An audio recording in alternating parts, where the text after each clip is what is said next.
بسم اللہ الرحمن الرحیم۔ اصحاب کہف کا واقعہ۔ سینکڑوں سال پہلے ایک ملک پر ظالم بت پرست بادشاہ حکومت کرتا تھا۔ یہاں کے لوگ دیوتاؤں کی پوجا کرتے اور انہی سے مرادیں مانگتے۔ وہاں کے بادشاہ نے یہ قانون بنا دیا کہ جو کوئی بتوں کی پوجا نہ کرے اسے قتل کر دیا جائے۔ وہاں کے کچھ نوجوان اللہ پر ایمان رکھتے تھے، وہ لا الہ الا اللہ کہتے اور ایمان کی مضبوطی کے لیے اللہ سے دعائیں مانگتے۔ اللہ تعالیٰ نے ان کی دعائیں سن لیں اور ان کے دلوں کو حوصلہ دے کر مضبوط کر دیا۔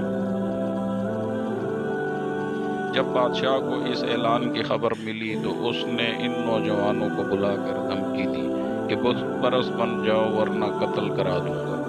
وہ نوجوان اپنے ایمان پر قائم رہے اور جان بچانے کے لیے شہر سے نکل گئے۔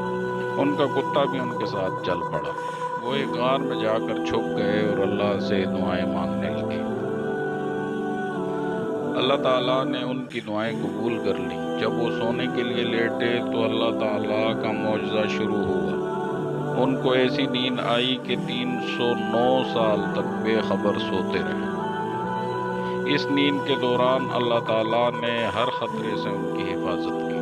جب وہ جاگے تو انہیں لگا جیسے وہ تھوڑی دیر ہی سوئے ہیں۔ انہیں بھوک لگ رہی تھی۔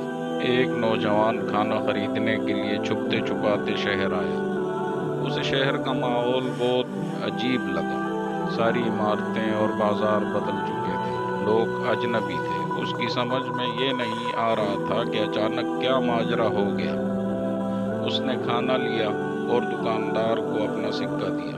دکاندار نے حیرت سے سکہ دیکھا اور اس سے پوچھا، یہ سکہ تم کہاں سے ملا؟